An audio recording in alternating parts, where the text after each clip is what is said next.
வணக்கம் நேயர்களே. ஆதியந்திப்டி நேயர்களுக்கு 2024 மார்ச் மாதம் எவ்வாறாக அமைகிறதுன்னு பார்க்கலாம். இந்த மார்ச் மாதத்தில் என்னென்ன விசேஷங்கள் வருது அப்படிங்கிறத முதல்ல பார்க்கலாம். மாசி மாதம் இயல்பாக மார்ச் 10ஆம் தேதி அமாவாசை, மார்ச் 14ஆம் தேதி கிருத்திகை, மார்ச் 25ஆம் தேதி பங்குனி உத்திரம். ஆக இந்த 3 விசேஷங்களும் மார்ச் மாதம் வருது. அப்படி இருக்கக்கூடிய அந்த நாட்களில் இறைவனை வழிபட்டு, அமாவாசை என்பது பிதர்களுக்கான செய்யக்கூடிய ஒரு காரியம். இந்த அமாவாசை தினங்களில் நம்மளுடைய முன்னோர்களை, அதற்குரிய கடமைகளை, தர்ப்பணாதிகளை எல்லாம் செய்து அவரிடமிருந்து அந்த அனுகிரகங்களை, ஆசீர்வாதங்களை பெற அமாவாசையை அனைவரும் அனுஷ்டிக்க வேணும். அதனைத் தொடர்ந்து முருகபெருமானுடைய அருளை பெற கிருத்திகை விரதம் இருக்கிறாங்க. கிருத்திகைக்கு முருகன் கோயிலுக்கு போகிறவங்க இருக்காங்க. அதனால் இந்த முருகபெருமானினுடைய பூரண அருளை பெற கிருத்திகை விரதம் இருப்பது, கிருத்திகையில் முருகன் ஆலயங்களுக்கு சென்று வழிபடுவது வழக்கமாக நம்மளுடைய இந்து தர்மப்படி அது அனைவரும் அனுஷ்டிக்கிறாங்க. அடுத்தது பங்குனி உத்திரம். இந்த பங்குனி உத்திரங்கிறது எல்லா ஆலயங்கள்லையுமே வழிபடக்கூடிய அற்புதமான ஒரு வைபவம். சிவாலயங்களாக இருந்தாலும் சரி, அல்லது முருகன் ஆலயங்களாக இருந்தாலும் பங்குனி உத்திரத்தை அனுஷ்டித்து, அந்த பங்குனி உத்திரத்துடைய மகிமை அப்படின்னு பேசினா நிறைய பேச வேண்டியது இருக்கும். அதனால் பங்குனி உத்திரம் விசேஷமாக வருது. 25 மார்ச் அந்த நாட்கள்லையும் அவர்களுக்கு விருப்பமான ஆலயங்கள் சென்று அந்த ஆலயங்களிலே வழிபட்டு அதற்குரிய அனுகிரகங்களை பெற வேண்டுகிறோம். இப்பொழுது கும்பராசி என்பவர்களுக்கு மார்ச் மாதம் 2024 எப்படி இருக்குன்னு பார்க்கலாமா? கும்பராசினா ஜென்மத்திலே பகவான் சனி, அதோடு சேர்ந்து சூரியன் மாதத்தின் முற்பகுதி 13ஆம் தேதி முடிய. கும்பராசிக்கு 3ஆம் வீட்டில் 2-11 வேண்டிய பகவான் குரு 3ஆம் வீட்டில். கும்பராசிக்கு 12இல் ஜீவனாதிபதி செவ்வாய் உச்சன் பெறுறது. உங்களுடைய தொழில்காரகன் 10ஆம் வீட்டுக்கு அதிபதி 12ஆம் வீட்டில் மறைவான ஸ்தானத்தில் உச்சன் பெறுறார். 2ஆம் வீட்டில் ராகு பகவான், 8ஆம் வீட்டில் கேது பகவான். புதன் சுக்கிரன் மாறி மாறி கும்பத்திலையும் மீனத்திலையும் மாறி மாறி இருக்காங்க. ஸோ இவ்வாறாக கிரகங்கள்லாம் இருக்கக்கூடிய இந்த மார்ச் மாதம் கும்பராசிக்கு இப்படி இருக்கும். கும்பராசிக்கு நிறைய தடைகள், அந்த தடைகளை தாண்டி நம்ம அந்த வெற்றியை பெறணும். இந்த தடை அப்படிங்கிறத தவிர்க்க முடியாது. அந்த தடையை நம்ம ஃபேஸ் பண்ணி ஜெயிச்சிடலாமா? கண்டிப்பாக தடையை ஃபேஸ் பண்ணுவீங்க, ஜெயிப்பீங்க, அதில் மாற்றம் கிடையாது. ஆகினால இப்போ ஜீவனம்ங்கிறது சில தடைப்படக்கூடியவர்கள், கிடைக்க வேண்டிய பொருள் கொஞ்சம் தள்ளி போகலாம். அதனால் பொருளாதார சிக்கல்கள் ஏற்படலாம். இதெல்லாம் நம்ம அன்அவாய்டபுள். உடலால் நமக்கு சில விதமான அசௌகரியங்கள் ஏற்படும், அதையும் நம்ம தவிர்க்க முடியாது. உடல் நமக்கு ஒத்துழைப்பு தரலை, நாம் செய்யக்கூடிய காரியங்கள் மனசு நமக்கு ஒத்துக்குது, ஆனால் உடல் அதில் கோஆப்ரேட் பண்ண மாட்டேங்குது. இது நடக்கும். உறவு முறையில் இருக்கக்கூடிய சின்ன சின்ன சிக்கல்கள்லாம் வருதே சார், சகோதரர்கிட்டேருந்து வருதே, நமக்கு பாகபத்திரம் ஆகுமா, நமக்கு அந்த மாதிரியான விரயங்கள் வருமே, சில விதமான பொருள்களில் நம்ம இழக்க வேண்டிய அவசியம் இருக்குது. நிச்சயமாக நடக்கும். பொருளை இழந்து தான் ஆகணும். அட்ஜஸ்ட்மெண்ட் அப்படிங்கிறதுல சில விதமான லேப்ஸ் நீங்கள் ஃபேஸ் பண்ணி தான் ஆகணும். அது குறிப்பாக அது பார்ட்னர்ஷிப்பாக இருந்தாலும் சரி, அல்லது உங்களுடைய உறவு முறையில் சகோதர சகோதரிகளாக இருந்தாலும் சின்ன விதமான இழப்புகளை நீங்கள் ஃபேஸ் பண்ணி தான் ஆகணும். அந்த இழப்புகள் உங்களுக்கு தவிர்க்க முடியாமல் போயிடும். இது ஒரு பக்கம். அதுக்கடுத்து உடலால் நம்ம பாதிக்கப்படக்கூடிய சின்ன சின்ன மருத்துவ செலவுகளையும் நீங்கள் ஃபேஸ் பண்ணி தான் ஆகணும். இதற்கான சூழலை நீங்கள் அனுபவிக்க வேண்டிய கட்டாயம் வரலாம். இதெல்லாம் வயதுக்கு தகுந்த மாதிரி மாறும். இப்போ பிறந்த குழந்தைக்கு இருக்குது, 20 வயசில் இருக்குது, 40 வயசில் இருக்குது, 60 வயசில் இருக்குன்னா, இப்போ 60 வயசில் இருக்க என்ன வரும்? அவங்களுடைய சகோதர வாஞ்சை வரும். 40 வயசில் என்ன வரும்? பார்ட்னர்ஷிப்பில் இருக்கிற பிரச்சனைகள் வரும். 40 வயசு சகோதரன் வரும். 20 வயசில் என்ன இருக்கும்? நல்லா பழகிட்டு ஃப்ரெண்ட்ஸ் கண்டினியூ ஆக மாட்டான், அவன்கிட்ட பேசிகிட்டு கண்டிப்பாக குறை இருக்கும். கல்வி தோழர்கள், பள்ளி தோழர்கள், கல்லூரி தோழர்களுக்குள்ள சிக்கல்கள் ஏற்படும், மனக்கசுகள் வரும். சின்ன குழந்தைகளுக்கு ஆரோக்கிய குறைபாடுகள் இதெல்லாம் வரும்.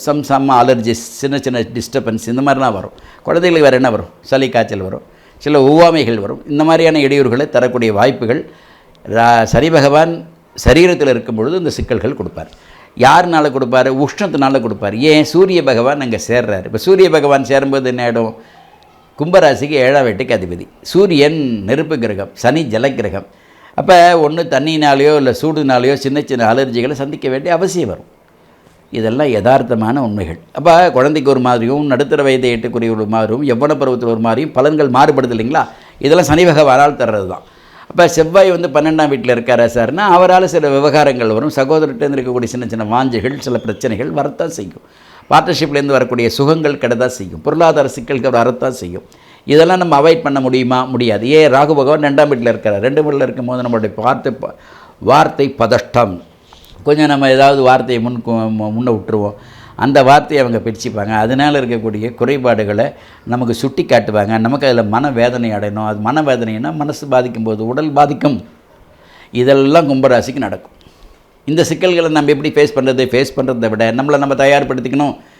ஃபேஸ் பண்ணால் தயார்படுத்துறது தானே, அது நடக்க வேண்டிய அவசியம் இருக்குது. இதுதான் இந்த இப்போ கும்பராசி என்ன மாதிரி எச்சரிக்கையாக இருக்கணும்? எச்சரிக்கைங்கிறது என்ன? நம்மளை தயார்படுத்திக்கிறது தான்.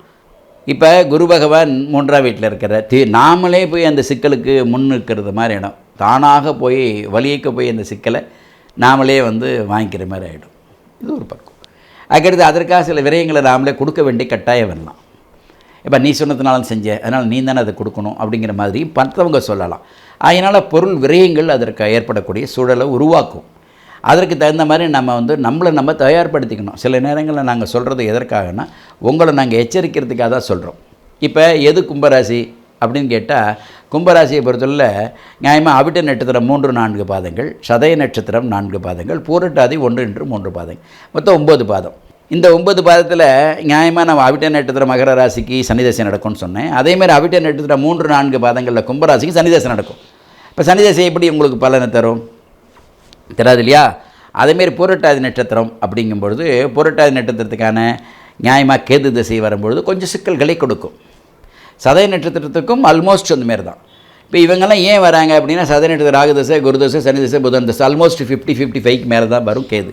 அவர் டெஃபினட்டாக அனுகூலம் தர மாட்டார். தேவையில்லாத ஒரு விரயத்தை, தேவையில்லாத இடத்துல ஒரு பொருள் போய் முதலீடு பண்ணுறது, அந்த முதலீடு பண்ணுறது நமக்கு நஷ்டத்தை கொடுக்குறது, அது திரும்ப வித்துட்டு வெளியில் வரும்போது நமக்கு இருக்கக்கூடிய அந்த பெனிஃபிட்டபிள் கம்மியாயிடும். இதெல்லாம் எப்படி தவிர்க்கிறதுக்கான ஒரு சூழலில் ஜனன ஜாதகத்தை பார்த்து தான் சொல்லலாம். அப்போ ஜனனங்கிறது என்ன? நம்மளுடைய பிறவி பலன்கிறது உங்களுடைய நீங்கள் பிறக்கும்போது உங்களுக்கு ஒரு ஜாதகம் கணிச்சிருப்பாங்கல்ல, அந்த ஜாதகத்தில் கிரகங்கள்லாம் நல்ல நிலையில் இருந்தால் அதுலேருந்து நீங்கள் விடுபடலாம். இல்லைன்னா இதோடு சேர்ந்து இன்னும் அதில் இன்னும் டைட்டன் ஆகும். அப்போ நல்ல சிக்கல்கள் வரும். யாருக்கு சார் பிரச்சனை இல்லை? பிரச்சனை இல்லாத மனிதனை ஒத்துணை காட்டுங்க.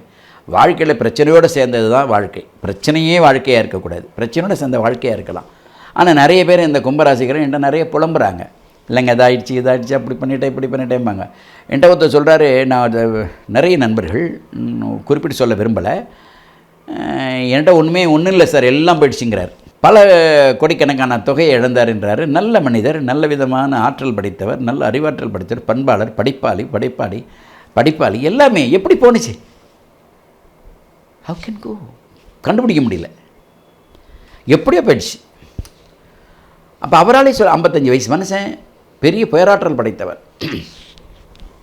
பலவிதமான ஜாதகங்களை நான் பார்த்துட்டேன். இந்த மாதிரி நிறைய நண்பர்களை நான் பார்த்துருக்கேன். அந்த பார்த்ததில் அவங்க சொன்ன ஒரு கருத்துக்கள்லாம் நமக்கே பிரமிக்கிற மாதிரி ஒரு சூழல் இருக்கும். இவ்வளோ பெரிய லாஸ் எப்படி சந்திச்சிங்க அப்படிங்கும்போது அவங்களால சொல்ல முடியல. அவரை நம்பிட்டேன் சார், அதனால் போயிட்டேன்றாங்க. நான் நம்பக்கூடாதுன்னு சொல்லியும் கூட அவங்க நம்பாமல் இல்லை, நம்பின பிறகு அவங்களுக்கு பெரிய ஏமாற்றத்தை கொடுத்துச்சு. அதனால் அவங்கள வாழ்க்கையை பெரட்டி போட்டுடுச்சு. பலவிதமான நண்பர்களை நான் சந்தித்ததில் பலவிதமான நண்பர்களுக்கு இந்த மாதிரியான பல சிக்கல்களை கொடுத்துச்சு. சொல்லவே முடியல. இவ்வளவு நம்ம 20-30-40 வருஷமாக அவருக்கு நம்ம ஏறத்தாழ அவருக்கு நம்ம ஆலோசகராக இருந்தும் கூட நம்மளுடைய பேச்சை அவர் கேட்கக்கூடிய வாய்ப்புகள் அந்த கிரகங்கள் தரலை. அவரை போய் அந்த நிலவுக்கு தள்ள வேண்டிய கட்டாயம். விநாசகாலை விபரீத புத்தின்னு சில நேரங்களில் நமக்கு நேரங்கள் கடம்போது புத்திகளும் நம்ம கெட்டுடும். நம்ம நல்லவங்க சொல்கிறத கேட்க மாட்டோம். கடைசியாக கண் கெட்ட பிறகு சூரிய நமஸ்காரம் வருவோம். அந்த மாதிரி ஒரு காலகட்டத்தில் கும்பராசிக்காரர்களுக்கு இந்த காலகட்டம் கவனமாக இருக்கணும். ஏன்னா தொழில்காரகன் பகவான் செவ்வாய் உச்சன் பெற்று 12ஆம் வீட்டில் இருக்கவே கூடாது.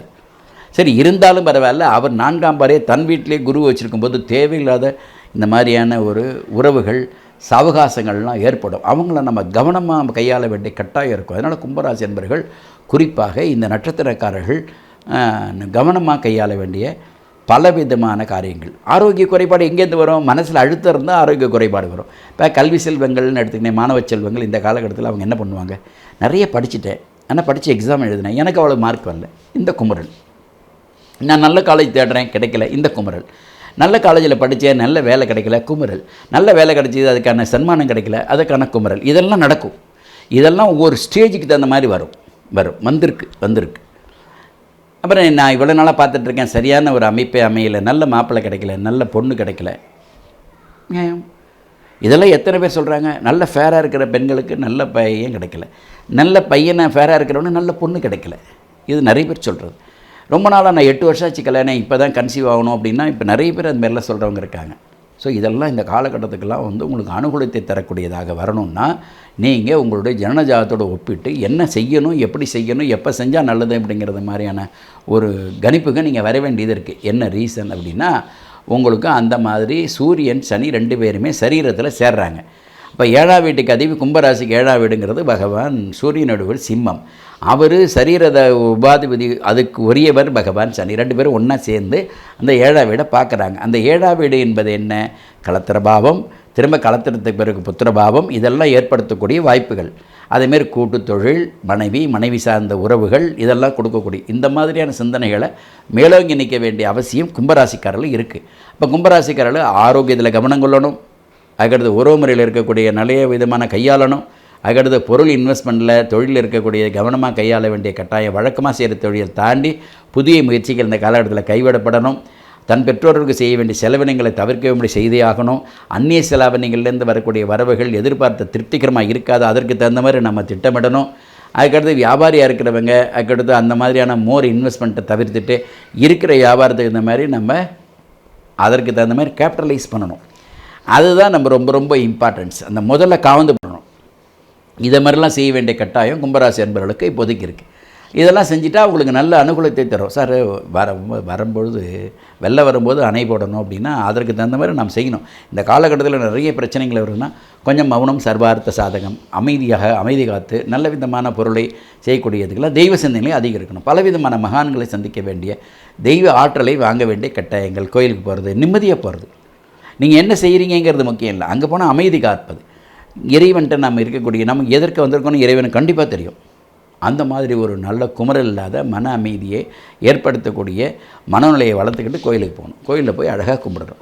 இது மாதிரி கும்பிடும்போது என்ன ஆகிடும்னா பல சிக்கல்லேருந்து நீங்கள் விடுபடலாம். அதற்கான வாய்ப்புகள் இருக்குது. இப்போ கால் வலி வருது, வராமல் இருக்குமா? 100% வரும். பாத வலி வரும். பாதச்சனை எப்படிங்கிறது எப்படி சொன்னமோ அதே மாதிரி இந்த காலகட்டத்தில் சரீர உபாதைகள், பேக் பெயின் வரும், ஸ்பைனல் கார்டு பிரச்சனை வரும். பேக் பெயினில் இருக்கக்கூடிய முதுகு வலியிலிருந்து ஸ்பைனல் கார்டுகள் கண்டிப்பாக உறுதியாக எல்லா கும்பராசிகளும் பெறாங்க. இது ஏன் பெறாங்க? இந்த தொந்தரவுகள் அந்த மாதிரியான அமைப்புகளை அந்த கும்பத்துக்கு கொடுக்கும். கும்பமேங்கிறதே ஒரு வழக்கமாக கும்பங்கிறது ஒரு முழுமை பெறக்கூடியதாக இருக்கும்.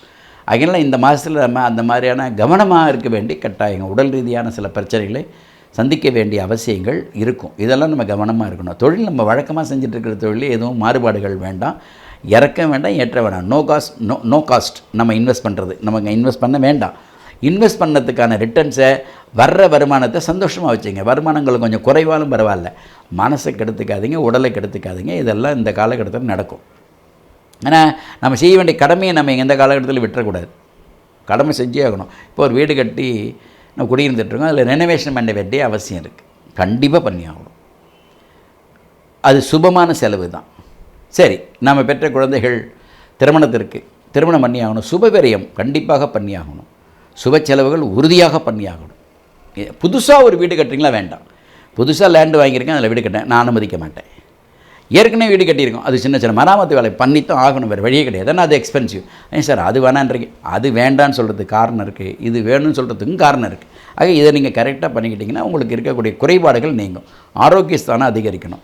சனி பகவான் வழிபாடுகள் அதிகரிக்கணும்.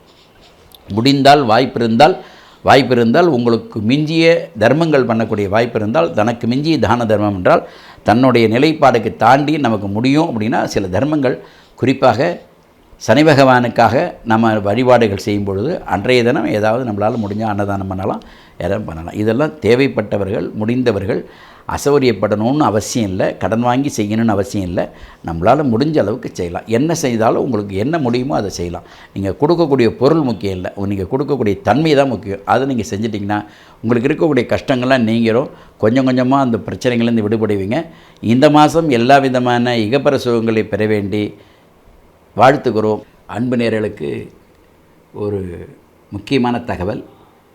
இந்த வருடம் குரோதி அப்படிங்கிற வருடம் வருது. இந்த 12 ராசிகளும் இந்த குரோதி வருடத்தில் இருக்கக்கூடிய அடையக்கூடிய நன்மை தீமைகள் என்ன, இந்த நன்மை தீமைகள்னால் அடுத்தடுத்த வரக்கூடிய காலகட்டங்களில் நாம் என்ன மாதிரியான ஒரு நகர்வுகளையும் திட்டமிடலும் வேணுங்கிறதுக்கு எந்த கிரகங்கள் வலிமை பெறணும், எந்த சுவாமியை வழிபட்டால் சிறப்பாக இருக்கும் அப்படிங்கிற மாதிரியான ஒரு ஆராய்ச்சிகளும் அதை தொடர்ந்து இருக்கக்கூடிய பூஜைகளும் நடந்துட்டு அதுக்கான ஒரு திட்டமிடல் இருக்குது.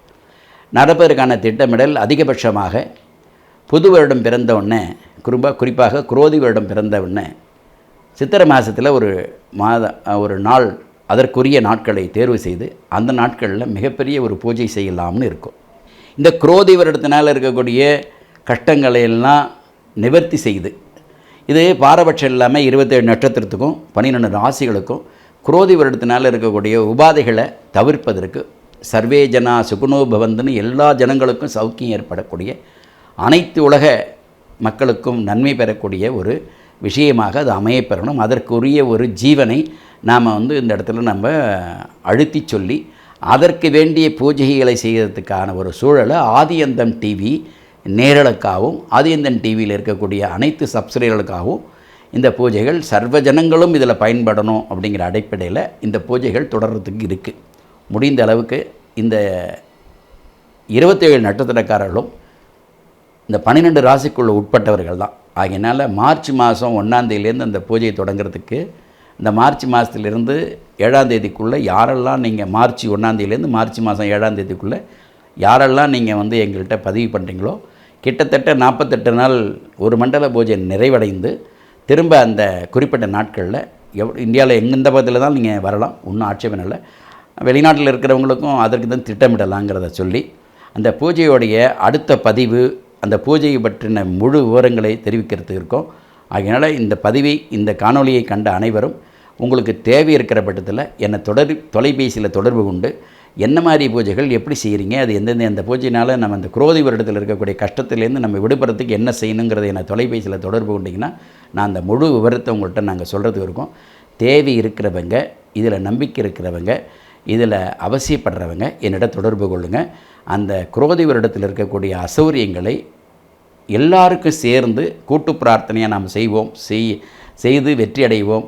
அனைவருக்கும் எல்லா விதமான சுகங்களையும் பெறச் செய்வோம் என்று சொல்லி மீண்டும் சந்திப்போம். நன்றி, வணக்கம்.